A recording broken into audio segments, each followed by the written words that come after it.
तलाश इस सवाल का जवाब ढूंढने की थी।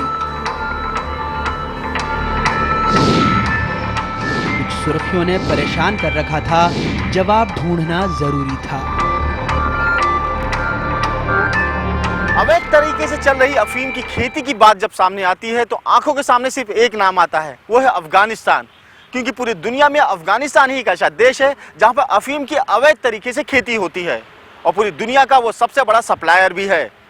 लेकिन महाराष्ट्र में भी एक ऐसा मामला सामने आया है जहां पिछले कई सालों से अफीम की अवैध तरीके से खेती हो रही थी।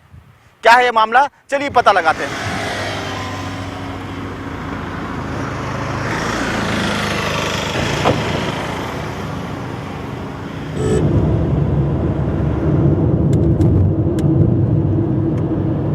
कुछ फौरी तफ्तीश हमें ले गई मुंबई से तकरीबन 500 किलोमीटर दूर पूर्व की तरफ।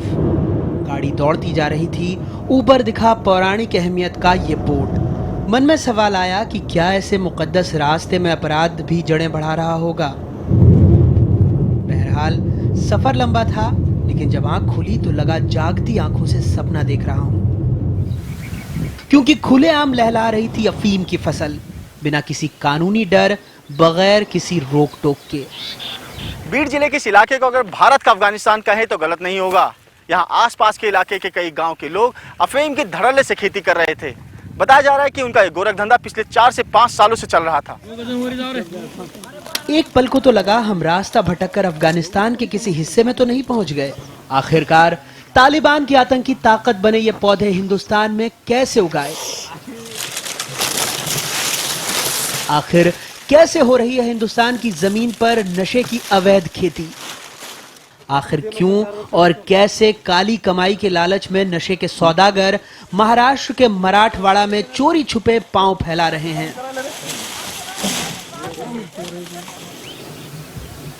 तीन तरफ से पहाड़ के बीच में ये वांजरवाड़ी गांव, महाराष्ट्र के बीड जिले से 90 किलोमीटर दूर 25 से 30 घरों वाले इस गांव में आकर ऐसा लगा कि वाकई नशे की खेप का कोई ना कोई आपराधिक कनेक्शन जरूर है।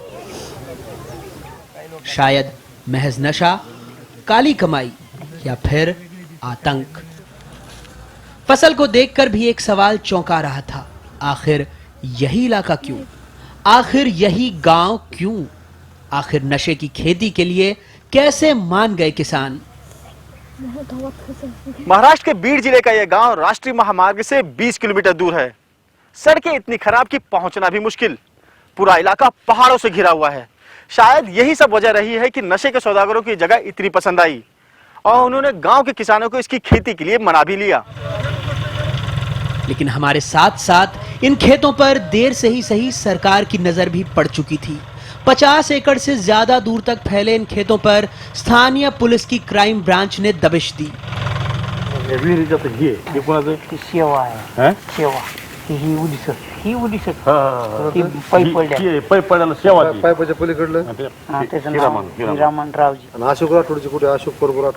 सख्खे भाऊ भाऊ आहेत ना ते वडिलाच्या नावावर जमीन असेल ती त्यांच्या नावावर जमीन नाही ते सुदाम म्हणता तुम्ही सुदामच्या नावावर जमीन आहे, अशोकच्या नावावर जमीन आहे। मग ते भाऊ मग ती दुसरी असन।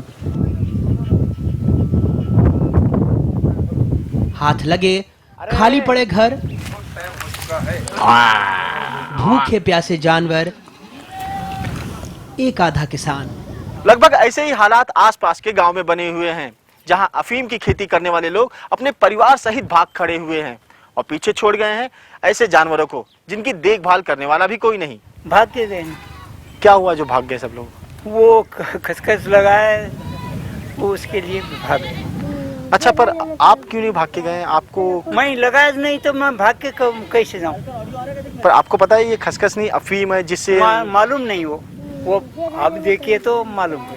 आपको ये लगाने के लिए किसने कहा? नहीं लगाया। नहीं, गांव के जो लोगों ने लगाया है वो कैसे लगाया? मतलब कौन आए थे लगाने के लिए? बताना है कौन आया था उनको?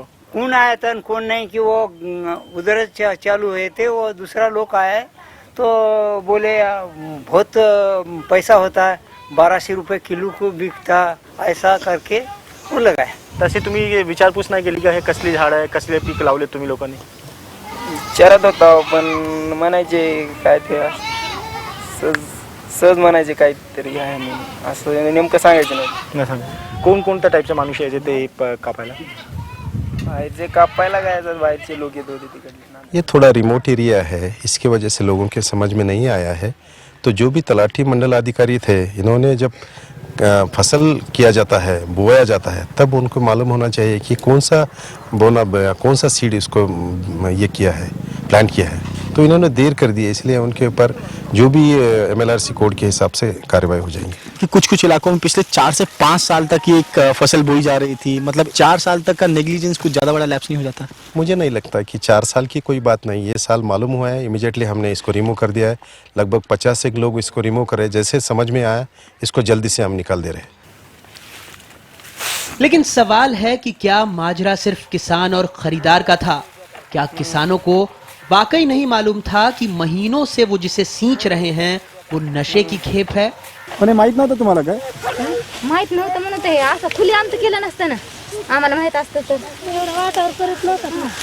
इतकं वाटावर केलं तर सांगितलं काय होतं तुम्हाला? आम्हाला फक्त शुक्रवारी माहित झालं की हे आपुई म्हणून आम्ही असं मसालेवाल्याला ऐकीत होतात काढून.